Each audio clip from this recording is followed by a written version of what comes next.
Sleep is the underlying key to mental and physical well-being. With sleep by your side, you have the shortcuts, you have the secret to being your best self. Without sleep, nothing works. You are exhausted, you're mentally fatigued, you are basically you're handicapped. It's the pillar of everything. Yeah.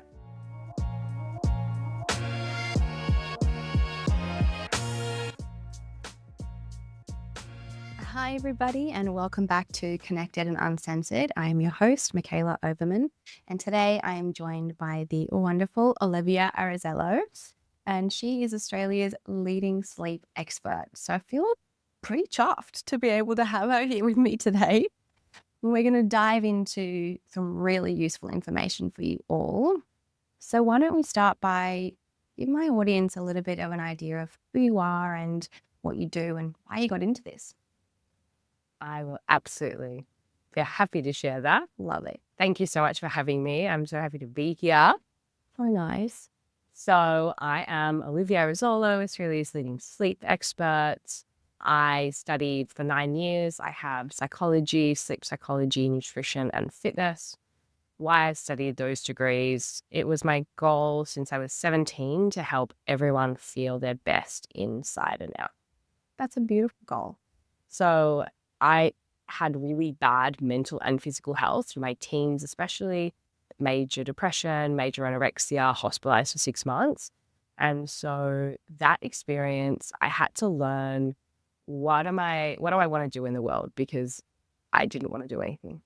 And so I really had to find my purpose at a really young age. And I wasn't quite sure, but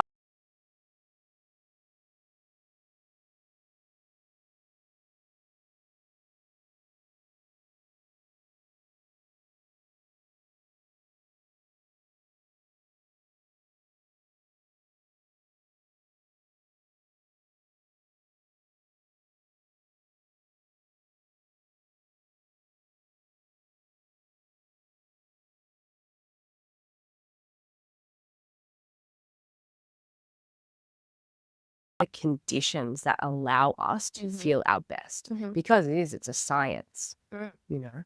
So that led me to my studies.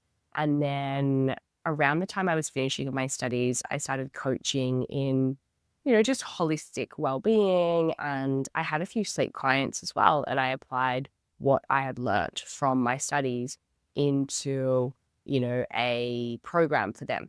And they got really good results really fast. And then a lot of people started coming to me from that. And it really surprised me because I didn't realize that sleep was a thing. Nobody was talking about sleep at the time. It was 2017.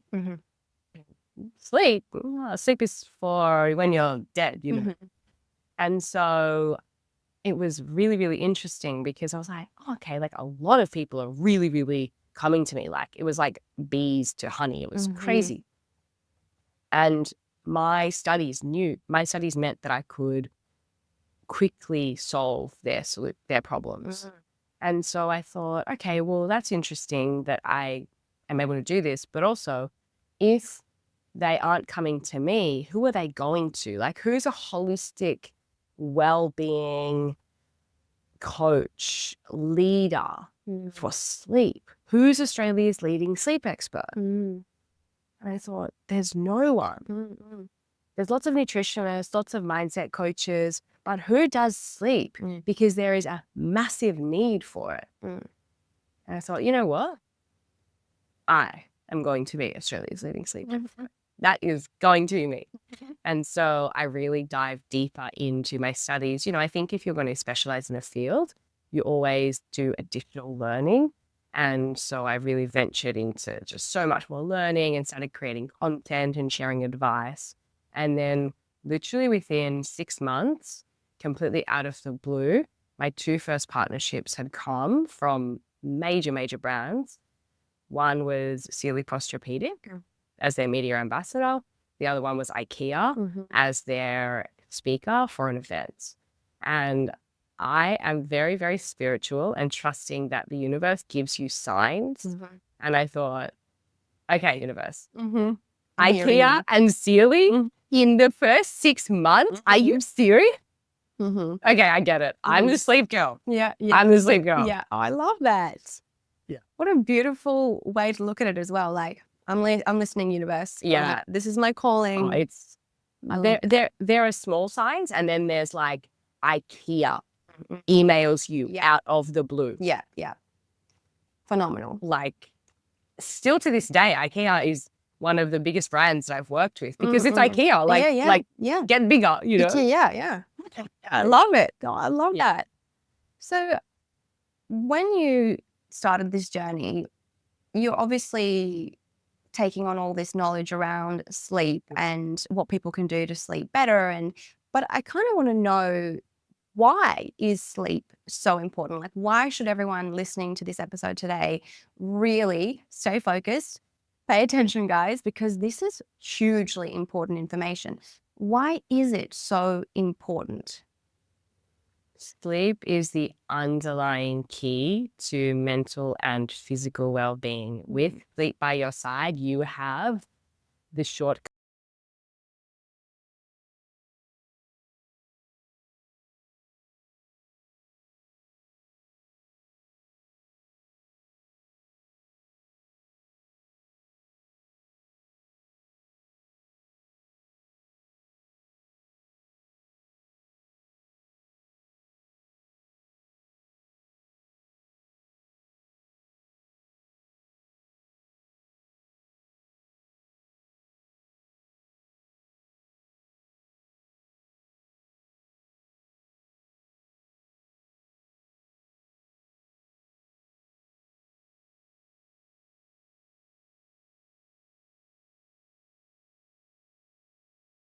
Not. I'm a bit blocked up today because I am a bit unwell and I have not been feeling my energetic self. And to get through the day has been a battle. And it's just exhausting. Like, the smallest of tasks are exhausting. Hey, would you like to come for a walk? My girlfriend, hey, would you like to come for dinner? It's like, oh, I don't know if I have that capacity. And so that's just physically. When you look at our immunity, when you are sleeping 7 hours rather than 6 hours, your likelihood of catching a cold can increase by 4 times. Your pro-inflammatory cytokines increase by 20%. Basically, this means that your body is a ticking time bomb to catch colds, flus, bacteria. By just that 1 hour less of sleep. Just 1 hour. Yeah. When you look at our mental health, obviously a huge passion of mine. When we do not sleep enough, stress hormone cortisol can increase 37%. This leaves us in a state of anxiety, stress, being wired but tired, unable to switch off, things that people are experiencing every single day. People are really coming, out a lot right now and saying, I'm really struggling with symptoms of ADHD. I'm hearing that a lot on social media. Sleep when you lack sleep, you experience the symptoms of ADHD. You're unable to focus, you're unable to concentrate, you're unable to stay on track. These, yes, are symptoms of ADHD, but they are also symptoms of lack of sleep. There is a 60% increase in the reactivity of our amygdala when we don't sleep enough. So our amygdala is the region in the brain to detect fear and threat. So we are walking around feeling like we are in danger.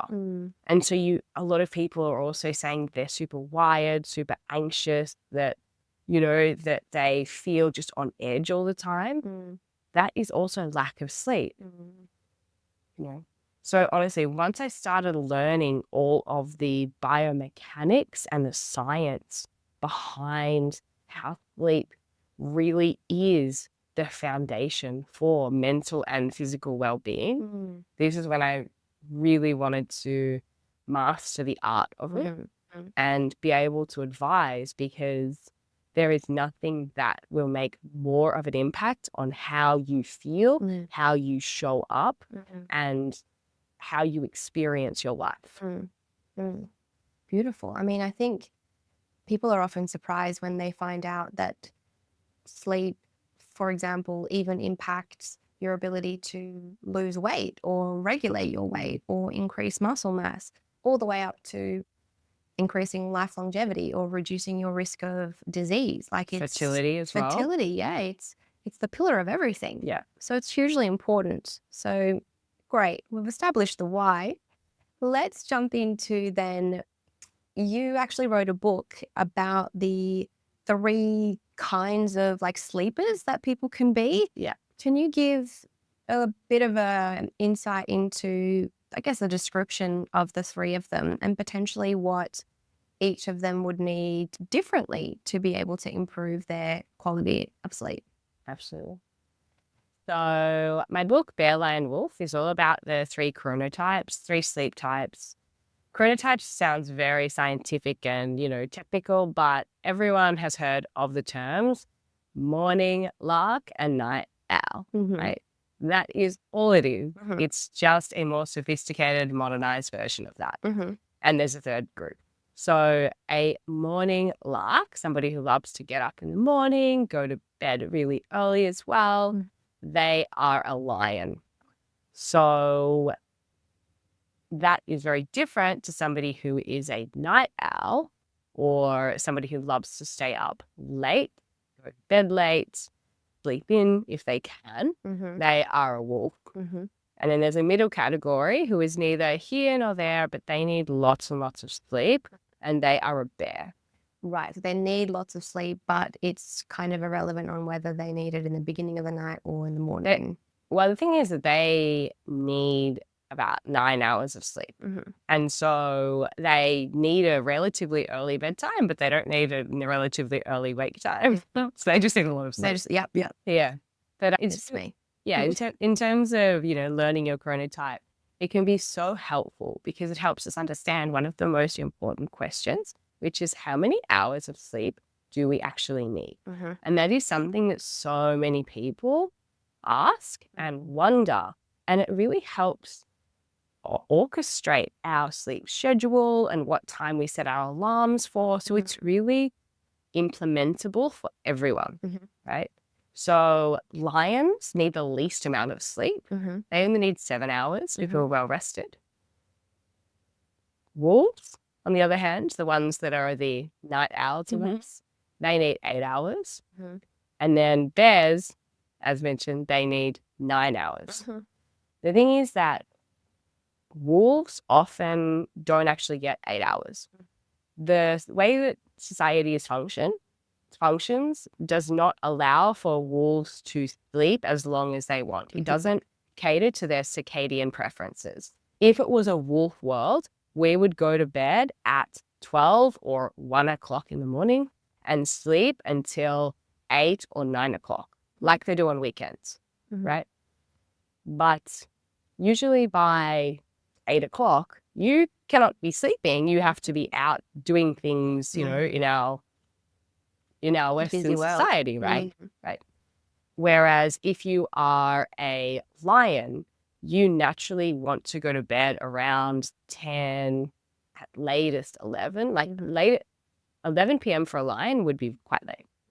And you naturally feel quite alert around 6 or 7 o'clock in the morning. So you get your 7 hours. Whereas when you're a wolf, a lot of the time you might not feel tired because you're so alert, you're so awake in the evening that you may not actually feel tired until, let's say midnight. You might not actually nod off until 12:30, but then you still have to get up at 6, 6:30, 7. And so you're only getting maybe 6 hours of sleep. So that can be really, really helpful for a lot of people to know what type they are, because it helps us understand how many hours of sleep do I need, but also why do I feel so alert in the evening? Or why do I need so much sleep? Why do I find it so hard to get up in the morning? Especially this movement of, the 5 a.m. club and the 4 a.m. club now, which I think is interesting. A lot of wolves are sitting there saying, or bears, they're saying, okay, well, there's something wrong with me because I just can't get up that early. And all their lion friends who find it easy to get up so Mm-hmm. early, Are thriving. they're trucking along. Mm-hmm. And so it's really, really helpful to understand what type you are, because it helps us understand our specific needs and explains our behavioral tendencies as well. And are they changeable? Like, can you try and change it? Does it naturally change over time, or is it you're born this way? This is what you are. So 50% of our chronotype is biology, 50% is environment. So our underlying preference will always be there, but you can shift into a different type if you provide the right conditions. Right. Okay. So like all the tips and tricks Yeah. we're going to share soon. Perfect. In terms of does it change through our lifespan? Yes. Typically, we will be an earlier riser when we are in our infancy, Mm-hmm. as a lot of Mm-hmm. parents find, crack of dawn, Mhm. 5 a.m., great time to be Mhm. awake. Mhm. Then when we are in our school years, we shift back a bit. So we're more like a bear. Then we shift back further when we're in our teen, which is a natural tendency for all mammals to have a delayed circadian phase. It's not just that, teens are on their phones late and, like up doing their homework. Actually, it's just their biology. Mhm. Then when we go back to adults, we shift to slightly earlier bedtime. So majority of adults are bears. And then we're going to our mature age. We are typically an earlier sleep time as well, and we move back into a lion. Mm-hmm. Okay. And how can someone figure out what they are? So if you want the easiest way to figure out right now, that one question I always ask is, what time do you want to wake up in the morning? Do you want to Want like to wake up. physically, or Yeah, do yeah, you yeah. want to, as in this is my goal? As in what time, Do like, you naturally, yeah, physically wake up? naturally. So like, let's say you are on holidays for a week. Okay. Mm-hmm. What time would you naturally Exactly. Because even for me, like, I'm a lion. So regardless of if I have things to do or not, if I'm still in bed by 6:30, it's late. Whereas a lot of people would, a lot of bears, a lot of wolves, especially, 6:30 for them is still prime sleep time. Mm-hmm. Yeah. So if I would wake up naturally around, like if I'm allowed to, 7, probably latest 7:30, even on a sleep in, what am I? So I'd say you could be a lion or a bear. Mhm. Um, My another husband would really, say I'm a bear. another really, Seriously. another really good question to ask is, what time do you want to go to bed? I know I'm typically love an earlier night. If you're a bear, then you will neither here nor there. But when you're a wolf, you want a really late bedtime. Okay, cool. Yeah. So And then then- if you want to really deep dive into it, a full 30 questions or whatever is in my book. Okay, amazing. I'll put that in the show notes if you do want to go and purchase that. With the different types then, is the biggest difference just the amount of sleep? But in terms of tips for improving sleep quality and sleep in general, would you say that is more of a generalized answer? So the sleep advice for each different group, like there's definitely advice related to those characteristics. For example, okay, so as a wolf, you are likely to feel really energetic in the evening. So here are some ways to manage that. Whereas when you're a lion, maybe how are you going to manage a 5 p.m. meeting when you're naturally really fatigued? So the tips are related to the typical characteristics of each type, whereas the advice, like in terms of what to do in your bedtime routine, how to create a sleep sanctuary, that's universal. Okay. Let's dive into those then. What would you say are the universal tips, the main nuggets that you would like listeners and viewers to kind of take home to improve sleep? Okay, so in terms of our sleep sanctuary, that is the best place to start. I have 3 non-negotiables. 1, keep it dark. 2, keep it cool. 3, keep it comfortable. Mhm. Okay, when it comes to keeping it dark, light is our primary Zeitgeber, which means primary factor to control the circadian rhythm. Circadian rhythm controls melatonin, our sleep promoting hormone, and is essentially going to dictate how easily we fall and stay asleep. With light, melatonin is suppressed, so it makes it harder to fall and stay asleep. So your sleep sanctuary should be as dark as humanly possible. No technology, Mhm. no light creeping in from external windows. Mhm. And ideally, you want red night lights, even as an adult. They're not just for kids, Mm. because it isn't all light that is problematic. It's just blue light, which is not in the red night lights. Yeah. Do the blue light glasses take away that enough to be able to use it close to bedtime, or is it? Yeah, so you can definitely use blue light blocking glasses, provided that they have the red lens, not the clear lens. A lot of people have prescription lenses, and they say, "Yeah, I've got blue light filter in my glasses," and they say that's very good for daytime, but it only blocks 40 to 50% of blue lights. So in the evening, you need 100% of your blue light blocked, right? But yeah, there's been a lot of studies that have found them to be really effective. There was one that showed that they could help you fall asleep 78% faster, reduce nighttime wakings by 66%. Wow. Yeah, some really, really good research there. So yeah, I definitely do recommend blue light blocking glasses. Should you prior to bed, but when you are actually asleep, because your all cells have the capacity to detect light, it's recommended that your whole Right. environment is as dark as possible. Okay. Right. So how long before bed, or is that a different No, pillar, should we cut out stop. blue light? 1 hour at a minimum, 2 hours would be great. And the thing is that, let's just say that in your last hour before bed, or last 2 hours before bed, you're having dinner with the kids, then you're packing away all the toys, then, you're reading and watching TV with your partner. And so all of these things are in, bright lights. Just wear blue light glasses while doing it. All right. Yeah. And then keep it cool. Keep it cool. So alongside light, temperature is your other primary Zeitgeber. So when you have a 1 degree drop in your core body temperature, your body starts producing melatonin, that sleep promoting hormone.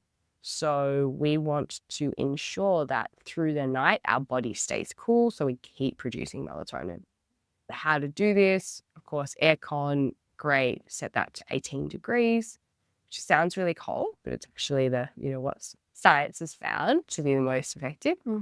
18 degrees and a bucket ton of dinners. Yes, Cool. 18 degrees. Also having a cooling mattress topper, super helpful. Also having cooling bedding in a natural fiber that promotes thermoregulation.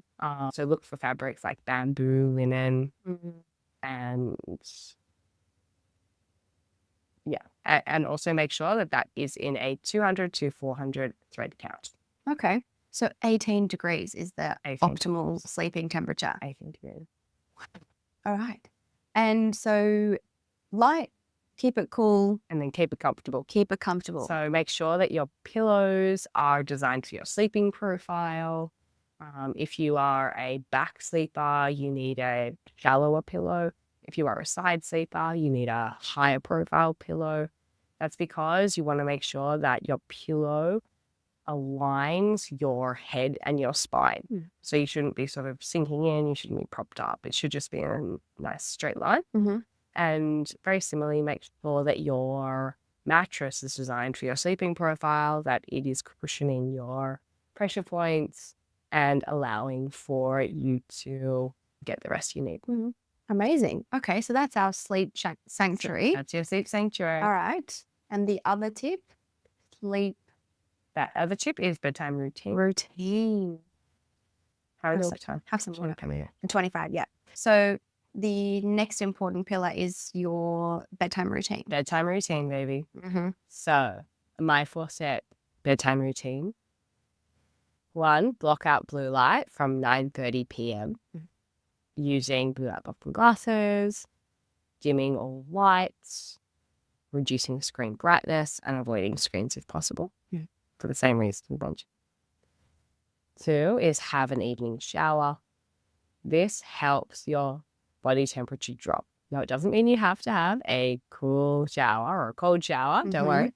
But when you move from a warm shower to a cooler bathroom, what happens? You get cold. So your body's like, right, it's cold, melatonin, let's start producing that. Then you want to have natural sleep supplements and a sleep tea. Ingredients that I like: magnesium glycinate, valerian, hops, lavender, chamomile. In either tea form, herbal tablet form, Yeah. oil form. Yeah. Okay. I prefer having either like a tea, like for example, for your tea, chamomile is good. For your sleep supplement, I don't recommend having an oil as a go-to because it's hard to understand dosages. Like for example, like lavender oil, is that going to be like an effective sleep supplement in a droplet? Not really. But whereas if you had like a, powder or a tablet, a capsule, then you know what is the recommended dosage and you can ensure that you actually do that. So before you say step 4, just on supplements, is there any other supplements that they're the ones that you recommend, natural supplements? I also like CBD. There's a lot of research around that being beneficial for sleep and anxiety.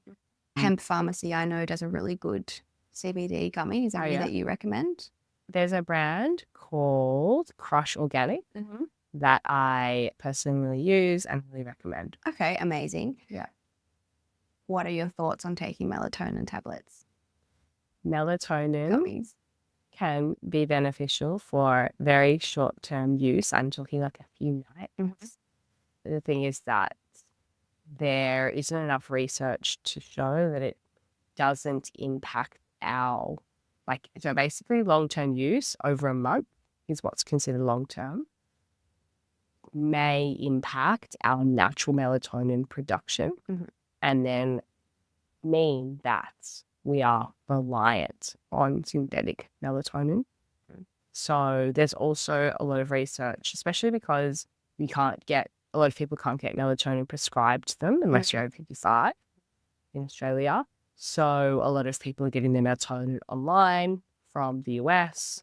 The US consider melatonin a dietary supplement, not a medicine.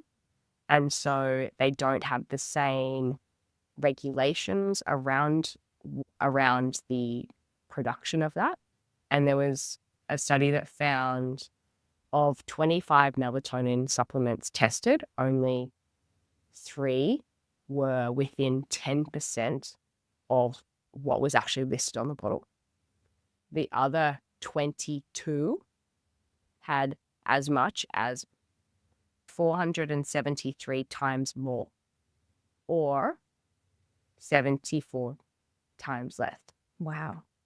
Yeah, So when you say long-term use is a month, yeah. What about if you're taking it like sporadically, one night here, one night there, but you've done that, just asking for a friend, you've done that consistently for the last couple of months? Yeah. That sporadic use is fine over time. Brilliant. Yeah. When we say sporadic use, that's not like a weekly thing.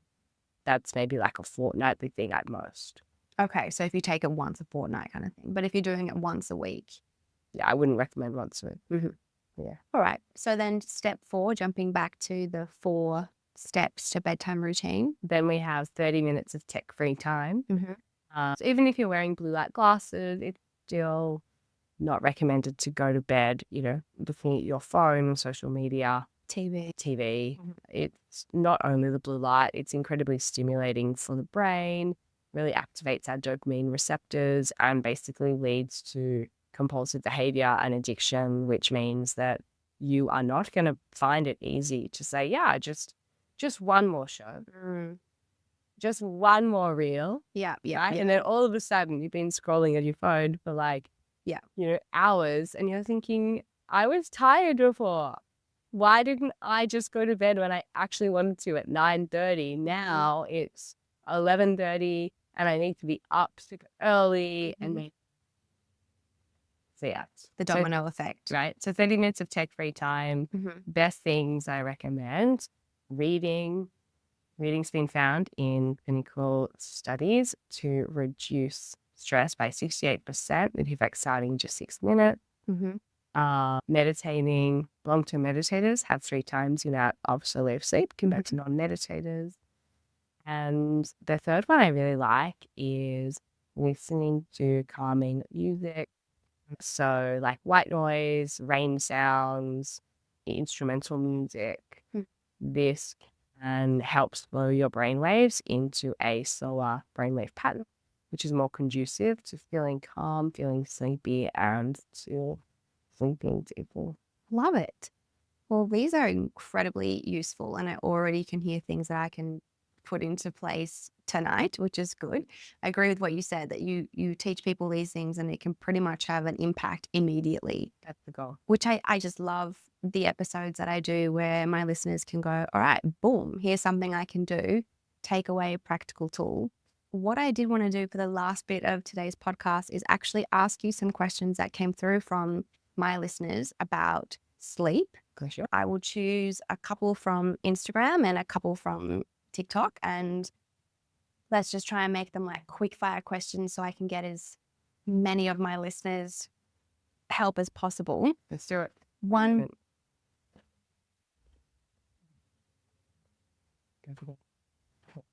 being, why am I tired all day but can't sleep at night? What are you doing in your bedtime routine? Love it. How do I stop sweating awfully when I sleep? I've tried everything. Sleep on a cooling mattress topper like 8 sleep. Okay. How do I still feel exhausted even after I've had a big sleep? Or why am I wanting to say? Sleeping doesn't necessarily mean you're sleeping well. In order to feel rested, you need to ensure that you are reaching your benchmarks for slow wave sleep and REM sleep. So you need 20% of your total sleep time in slow wave sleep, 25% in REM sleep if you're not sure if you're reaching that track with a sleep tracker. Okay, so you recommend sleep trackers? Yeah. Okay. I would also say, from a psychologist's point of view, you could be really tired when you wake up because of the morning routine or morning habit that you have. If you're jumping straight onto technology, you are straight away giving your brain stimulation, straight away giving your brain an overwhelming amount of information, decision making, and that in itself can exhaust the human brain. How you are looking after yourself with what you consume first thing in the morning, having coffee straight away, all those things. So we can probably delve into that in another podcast episode where I can say things that you can do in the day to help you feel less exhausted as well. How to fall asleep faster. Follow the bedtime routine. Okay. With sleep cycles, is there any that they can skip and to still have energy? Maybe, I don't think they necessarily worded it exactly how they meant, but if you think about the sleep cycles that you have before midnight and the sleep cycles that you have after midnight, are either of them more important than the other? Yeah, okay. So the sleep cycles. So a sleep cycle, for anyone at home doesn't know what a sleep cycle is, it's just it's a 90-minute block where your body moves, and your body and brain moves from light sleep to deep sleep back into light sleep again. Before 3 a.m., the preference for that is the body in that deep sleep phase is experiencing slow wave sleep. That's where our physical rejuvenation happens. After 3 a.m. is when we experience REM sleep. It's when dreaming happens. That's when we recover more so on for our mental health. And throughout both phases, our brains are consolidating memories. Okay. So we need both. Yes. Yeah. In terms of can you shift that? No. Okay. I'll just grab that one and we'll do some quick fire questions from TikTok. One being, how do I not wake up at 3 a.m.? Okay. So I'll let you do that one. 3 a.m. wakings are typically driven by high levels of cortisol, which is an awakening hormone. Naturally, around 3 a.m., our body increases in cortisol. So if your baseline levels are too high because you're either stressed or you're using devices, blue light devices, throughout the evening, particularly just before bed, then it is likely you will wake up. So how to manage that? Avoid blue light devices in the hours before bed, at a minimum 30 minutes before bed. That is going to help lower your cortisol levels. Also, increase your stress offloading. So, having stress reducing supplements, even the ones that I mentioned for sleep, are often effective because they help reduce stress levels. It's like magnesium glycinate, CBD, lavender oil, chamomile, passion flower hops, valerian. All of these ingredients show benefit for sleep, largely because they just calm the nervous system down, which means that if you are stressed, that's also beneficial for you. And a sign that your body is in a state of stress is first and waking. Yeah. So somebody asked, what are out of the box ideas for falling to sleep, not the typical no screen time meditation, genuine tips. And I think that kind of answers it. Like those supplements are very out of the box compared to what I've heard. Yeah. So it's really interesting. Like, a lot of people do say that, I've tried everything. Okay. But the thing is, even if you've tried meditation, there are infinite amounts of meditation. So have you tried infinite amounts of meditation? Have you also tried to combine them with each different sleep supplement that I recommended? Yeah. Or all the others that I even haven't spoken about? Have you tried every single different sleep tea? Have you tried like the foundations of sleeping well are found within those recommendations. And so, sure, there's a ton of other recommendations that I could share, but get the fundamentals right first. Yeah. And people say like, oh, none of this like BS of like meditation and whatever. It's like, well, at the end of the day, it's the same as when I talk about anxiety with people and how they can reduce it or regulate their nervous system. It's going to be different for each of you. Keep a log, spend a month reflecting on a scale of 1 to 10, trying different things, what actually impacted you the best. And for one person, maybe it is meditation. For one person, maybe it's implementing what Olivia said around having a shower before bed, reducing your core body temperature, putting your aircon to 18 rather than going, oh, it's not too hot tonight, so it's fine, I don't need it. I think a lot of the questions that are here, we have answered throughout the podcast, but there are probably 55 more questions. So what I think we might do is we might end the podcast here today and say, I think we're going to have you back in season 2 for just Q&A. Question. Yeah, Absolutely. so you guys can fire away asking her everything. But the reason why I kind of want to separate it is I honestly think that for most of you, if you listen to this podcast, your question will be answered. But if you still think that it's not, stay tuned and I will post a question box to ask Olivia in our next episode. But thank you so much for sharing this knowledge today. I personally think it's going to help me a lot, help my kids a lot. But I think it's really going to be powerful for my listeners as well. So thank you so much. Such a pleasure. I am so happy to help. That's what I'm here to do. Thank you. I will post Olivia's details on the description box. It shows you how much I'm on YouTube in the show notes. So you can see her Instagram and you can also see her link to her book and you can kind of follow along all of the tips and tricks that she has. So I will see you all in my next episode and have an amazing day.